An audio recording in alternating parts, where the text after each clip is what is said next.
Listen, I upset some people with my point of view on the Renee thing, and they're saying that they're going to like unfollow me and block me and all of that stuff. And I just want you to know that I'm about to do it again. So buckle up, Buttercup. You've got free will. You can either, block me, or you're going to stay and watch this and get mad even further.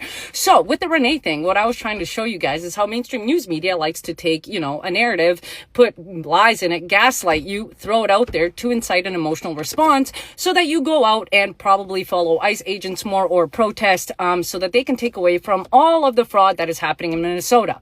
But I am thinking, why would moms and like white liberal women follow ICE agents around? Like, what is the appeal there, right? Like, I know you guys think you're being heroes and all of that stuff, but I think that there's an underlying psychological need that you have that you might not want to actually admit to yourself. So I'm going to admit it for you. Now, before I say this, I have absolutely no background in psychology or anything like that. I just like to observe people and wonder why they're so stupid. And then I theorize ideas. And this is my theory on why a white liberal woman would want to put herself in the way of danger and, try and go against a man. And I think it's because you're all sexually frustrated. Yeah. So you have primitive needs as a woman, but your like feminist programming doesn't allow that.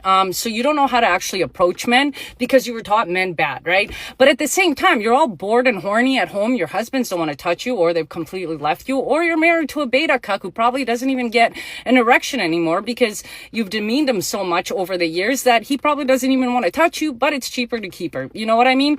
So my theory is that most of you have read way too many romance books, or that movie, that Shades of Grey, or 50 Shades of Grey, and things like that. And I think you actually want to get tossed around by big burly men in uniform. I think you honestly have a sexual like fantasy about dudes in uniforms who are big and burly, unlike your husbands who are like, soy boy cocks who sit in chairs and watch you get railed by like also soy boy cocks.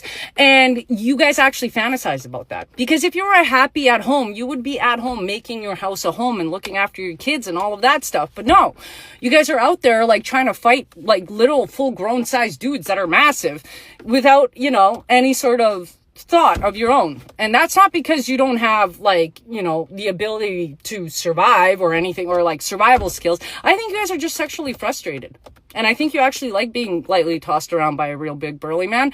And I think that's why you guys follow them around. Because I don't see any dude following ICE around because they know they'd get punched in the face. Right? So yeah, that's my theory. I think you guys are just a bunch of horny, ornery, like white women who should just invest money into vibrators.